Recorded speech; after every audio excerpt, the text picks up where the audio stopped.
galera, mais uma vez eu, Alexandre Magalhães, na resenha com Magalhães para falar dos times e do futebol brasileiro, dos campeonatos que estão em curso. Domingão Brasileirão 2019, 32ª rodada.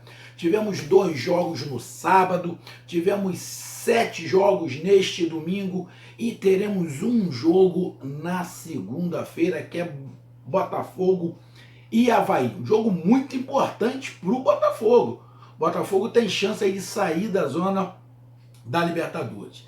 Tivemos nessa rodada, sábado, tivemos um clássico paulista. Muito shows, Palmeiras merecia ganhar, mas só empatou. Tivemos um clássico em Minas, muito do ruim o jogo, por sinal, 0-0, onde teve lá problemas na arquibancada no final do jogo, problema de racismo, preconceito, porra, lastimável. Tivemos o clássico nordestino, Fortaleza e Ceará. O Fortaleza ganhou de 1-0, dá uma aliviada ali na parte de baixo da tabela. E tivemos o jogo em São Paulo, entre São Paulo e Atlético Paranaense. E eu digo entre o criador e a criatura.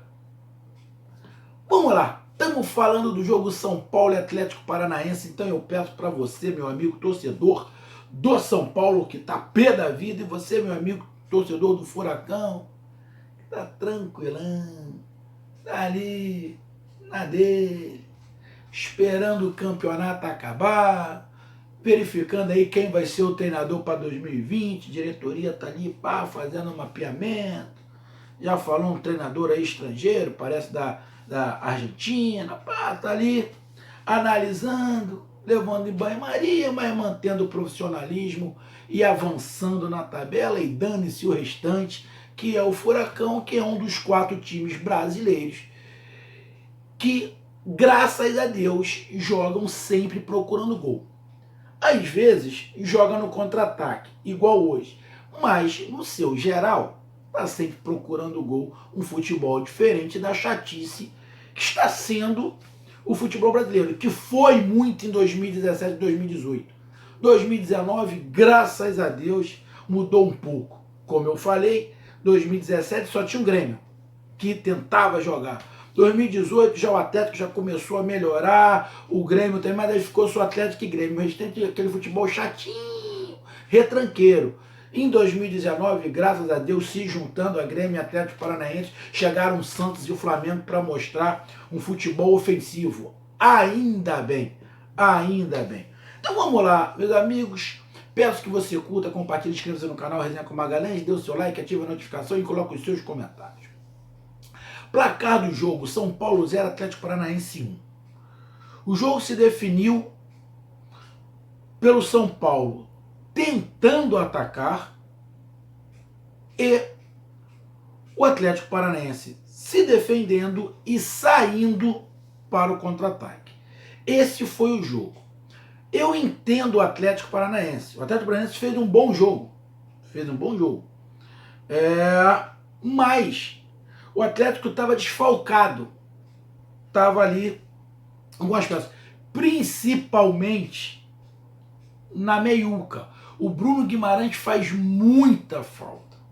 O Bruno Guimarães faz, não é pouca não, ele faz muita falta a esse time. Ele bota o time para girar, ele dá aquela peça que segura a bola, que faz o Atlético Paranaense ter mais a posse de bola. Sem esse jogador e tendo Bruno Nazário, Wellington e Camacho no meio, o time acaba segurando menos a bola, acaba fazendo mais ligação direta e saindo mais no contra-ataque. Mas na boa, é muito compreensível. Eu, sinceramente, eu não critico. Eu critico o time que fica atrás e joga por uma bolinha. Isso eu critico. Eu quero que você entenda o seguinte: eu critico aquele time que joga atrás, dá a bola para o adversário e joga por uma bola. O que é jogar por uma bola? Ele não sai pro contra-ataque sempre. Ele vai ficar se dependendo o tempo inteiro. Ele só vai sair quando ele tiver certeza que pode fazer o gol. Então ele fica a maior parte do tempo atrás. o que não é o Atlético Paranaense. O Atlético Paranaense, toda vez que recupera a bola, ele tenta chegar ao gol. Então, não é jogar por uma bolinha. Jogar por uma bolinha é outra coisa. Jogar por uma bolinha, vou dar um exemplo, era o Corinthians do Carille. Isso era jogar por uma bolinha. Por uma bolinha. Atacava com medo. Recuperava a bola, vamos atacar? Não, não, não. Não vamos muito não, que a gente pode perder a bola e tomar o gol. Não é o Atlético Paranaense. Vou falar de novo, não é. O Atlético Paranaense colocou a estratégia de se defender e sair no contra-ataque em cima do São Paulo, até porque conhece o Diniz, o estilo do Diniz. O Diniz ia querer ter mais posse de bola como teve. Só que o Atlético Paranaense, toda vez que saía com muito perigo e dava uma espetada no time do São Paulo. Eu falei aqui no pré-jogo que se o São Paulo jogasse igual jogou na última partida no Fluminense, ia tomar um saco do Atlético Paranaense. Teve que mudar. O próprio Daniel Alves ficou mais plantado de lateral direito. O problema é que o São Paulo, meu amigo torcedor,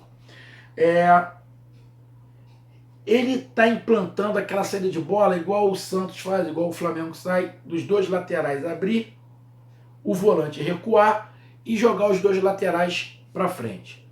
Só que no São Paulo, o Daniel Alves não está jogando de lateral. Ele joga o tempo inteiro de ala. E pelo outro lado, o lateral joga de lateral. Ele não joga de ala. Você vê que o Reinaldo vai à linha de fundo. O Daniel Alves não vai à linha de fundo nunca. Nunca. Então ele faz um time onde o lado direito, quem vai à linha de fundo é o atacante, e o lateral sempre corta para o meio, ele afunila, deixa um corredor, mas não tem ninguém para vir. Porque quem deveria subir ali seria o zagueiro, no caso o Bruno Alves. Mas ele não tem qualidade para isso. Ele vai subir, ele vai tomar uma bola nas costas porque tinha o Rony. Então ele tinha que ficar. E pelo outro lado, o Reinaldo vai. Tem até a proteção, que tem o Vitor Bueno ali, o Jusilei ajudava ali. Então fica um time, não que fica torto, mas os jogadores ainda não estão bem familiarizados com o esquema do Diniz. Já estou escutando o papo que estão querendo mandar o Diniz embora. O São Paulo tem que se ferrar se mandar o Diniz embora. Tem que se ferrar. O São Paulo é uma bagunça. É uma zona. Agora a culpa é do Diniz. O São Paulo teve 4 treinadores. Um treinador por trimestre. Está parecendo escola. Um treinador por trimestre. Aí a culpa, em novembro, dia 10 de novembro, a culpa é do Diniz. Pô, tá de sacanagem. Tá de sacanagem. Por que eu falei a criatura e o criador? O criador não é o Diniz. O criador é o Atlético Paranaense. Por que eu estou falando isso? Meu amigo torcedor do Atlético sabe disso, e meu amigo torcedor do São Paulo, que talvez não saiba, eu vou dar uma explicada. Porque foi os meus amigos torcedores do Furacão que me explicaram. O time do Furacão pratica o estilo que se vem fazendo em muitos times da Europa. E qual é o estilo da Europa? O jogador, vamos lá, vamos pegar o Barcelona. O jogador que entra lá com 7, 8 anos no Barcelona, quando ele entra para o campo para jogar, o esquema do sub-8, sub-7, sub-10, o esquema do sub-10 é o mesmo do time profissional. Então o garoto já vai crescendo com o esquema na cabeça, sabendo como funciona o tabuleiro do Barcelona. O Atlético Paranaense faz a mesma coisa. Suas divisões todas jogam da mesma maneira. E todos os treinadores têm que ter a mesma filosofia. O Diniz foi para lá. Ficou o tempo lá. Mas não conseguiu o Diniz implantar a filosofia que o Atlético Paranaense queria. O Thiago Nunes, que assumiu, teve um pouco de dificuldade, mas conseguiu encaixar a filosofia. O tanto que hoje é um dos principais técnicos do país com essa filosofia ofensiva. O sonho do Diniz é que o São Paulo se torne um Atlético Paranaense. O sonho do Diniz é que o São Paulo se torne um Flamengo. O sonho do Diniz é que se torne um Grêmio. O sonho do Diniz é que se torne um Santos. Esse é o sonho do Diniz. Mas é lógico que não é só sonho. Ele tem que melhorar também algumas coisas.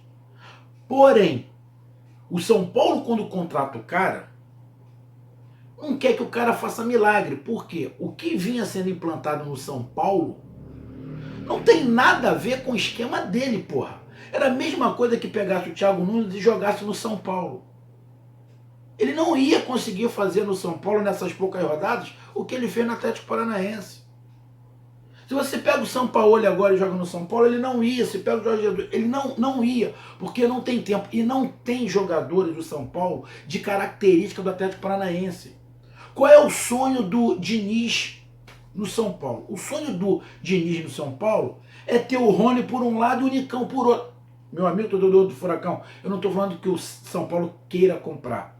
Eu estou falando, explicando o seguinte, que ele queria ter jogadores com as características do Rony e do Nicão.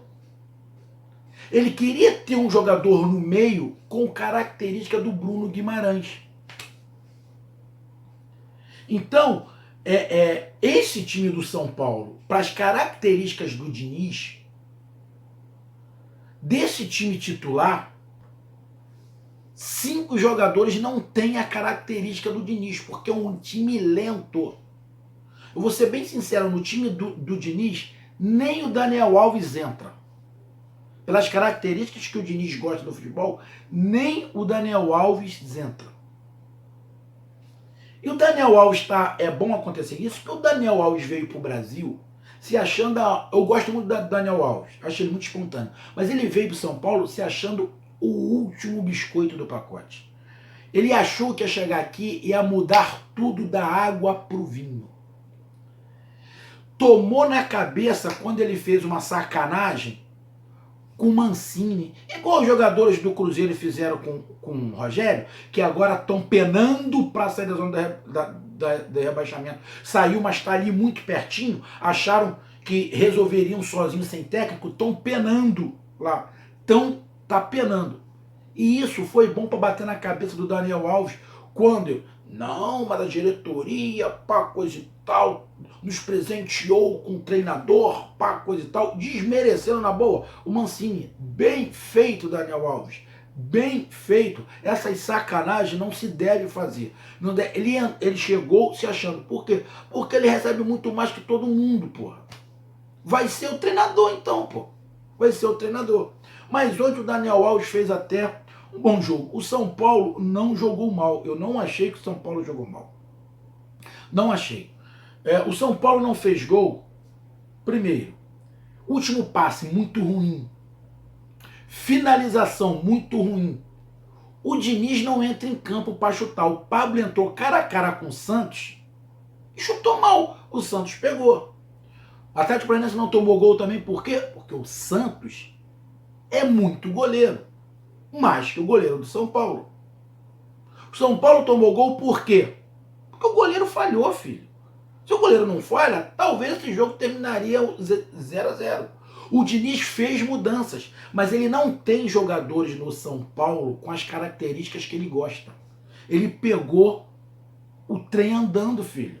Agora já estão falando em demitir o cara. Porra, vai demitir o cara, vai contratar quem agora? Pô, tá de sacanagem a diretoria. Cara, se a diretoria mandar o Diniz embora, não tô falando que o Diniz é bom, não é isso. Tá? Não é isso. Mas se o São Paulo mandar o Diniz embora para contratar outro, na boa, o São Paulo tem que ficar fora da Libertadores. Não pode um clube tão zoneado, tão bagunçado, chegar à Libertadores. Tinha que ficar fora. Apesar de eu não querer que o Corinthians, do jeito que estava jogando, entrasse, mas se o São Paulo mandar o Diniz embora, eu espero que entre ali no G6, quinto e sexto lugar, Internacional e Corinthians. E o São Paulo fique fora. Porque G4 São Paulo não pega mais. Esquece. G4 está ali bem definido, Flamengo, Palmeiras, Santos e Grêmio.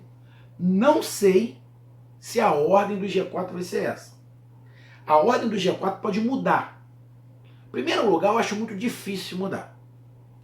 Mas o segundo lugar, eu não sei não. Segundo lugar, a gente pode ter mudança. A gente pode ter o término do campeonato com o Santos em segundo, Palmeiras em terceiro e o Grêmio em quarto. Se tivesse mais rodadas, o Grêmio poderia brigar pelo terceiro e segundo lugar, porque a distância está muito grande. Mas acho que o Grêmio não perde a quarta colocação mais. O São Paulo, nem São Paulo está jogando para isso, nem Corinthians, nem Internacional, que são os times que brigam ali ainda. Desses times aí que eu falei, um vai ficar de fora. Se mandar o Diniz embora, tinha que ficar o São Paulo de fora. Então o São Paulo, para mim, não fez uma partida horrorosa. Fez até uma partida melhor do que as outras. Tentou criar, teve movimentação, mas não a movimentação que o esquema do Diniz permite. É um time meio lento, que aposta muito no garoto Antony ali, mas ele joga sozinho pela ponta, porque o Daniel Alves não vai. O São Paulo precisa de um lateral. Precisa de um lateral que jogue junto com o Antony, porque o Daniel Alves abandona o garoto ficar sozinho. Muitas vezes ele fica no mano a mano e é obrigado a tentar o drible. E muitas vezes você precisa fazer um 2 e não tem, porque o Daniel já cai ali pro meio, já vai para dentro da área para tentar receber a bola, ou fica no meio para tentar ser armador. É um time que ainda não entendeu, mas não fez uma partida. Teve chance de fazer gol, mas o Santos pegou. E seus atacantes, 2 ou 3 oportunidades que tiveram, perderam o gol. Então, o Diniz tem culpa? Até tem a sua parcela de culpa. Mas, bom, quem está dentro de campo são os caras. Os caras não conseguem fazer o gol. O Pablo foi contratado por um caminhão de dinheiro. Porra, não consegue fazer um gol. Ficou cara a cara com o Santos. E olha que o Atlético Paranaense deu alguns moles, passos errados, saída de bola errada. Deu algumas oportunidades. O São Paulo não soube aproveitar. Atlético Paranaense mais arrumado, os jogadores sabem o que fazer, mesmo quando entram em reserva, sabem o que tem que fazer, sempre explorando os contra-ataques. Isso vai cansando o time adversário também. Essas bolas longas com velocidade vai cansando, porque é muito difícil você ficar acompanhando o Nicão na corrida, o Rony na corrida, o Marcelo Cirino na corrida, os três se movimentando ali. Você vai cansando o sistema defensivo, o time adversário.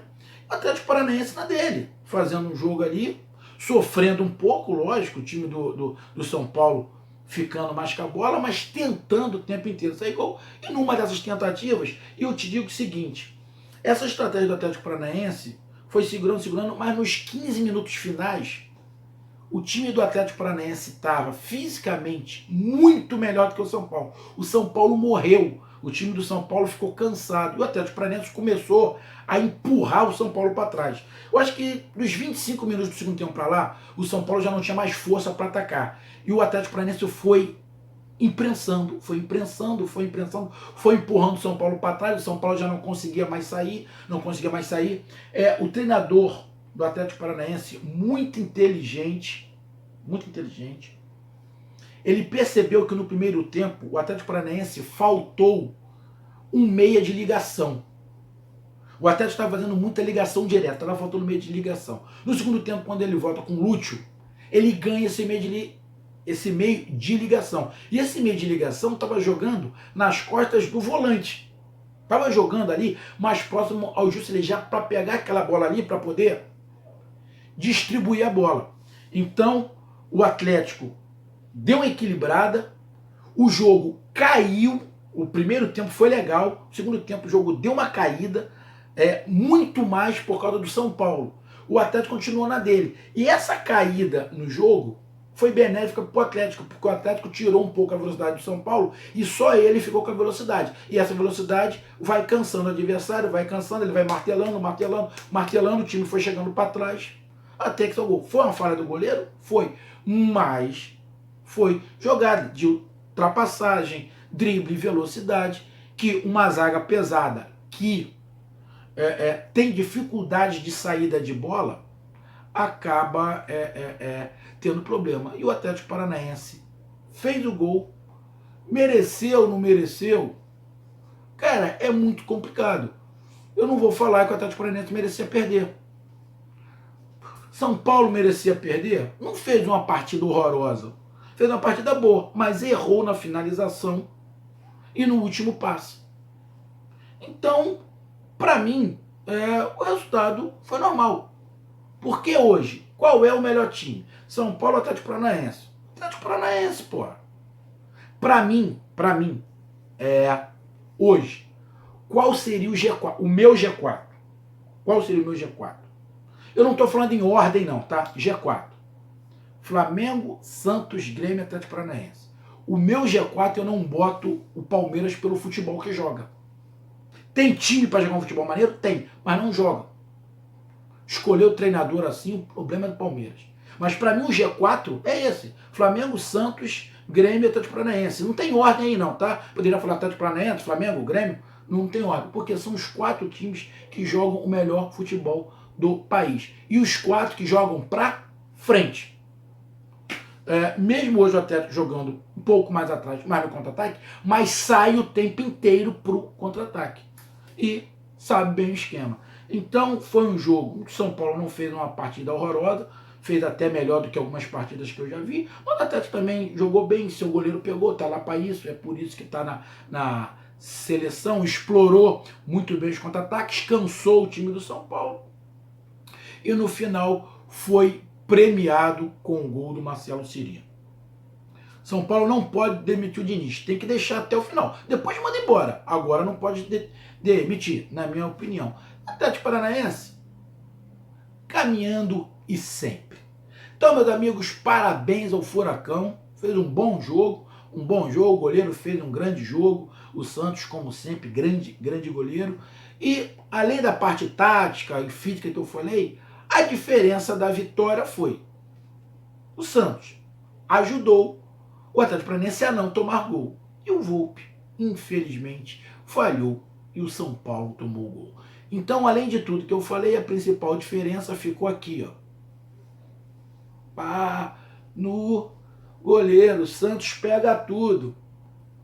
O Volpi, mãozinha de alface, né? Aquela mãozinha mole, coisa e tal.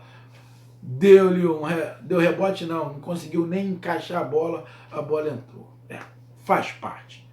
Então essa foi minha análise, curta, compartilhe, inscreva-se no canal, resenha com Magalhães, um grande abraço, até mais, tamo junto, tchau.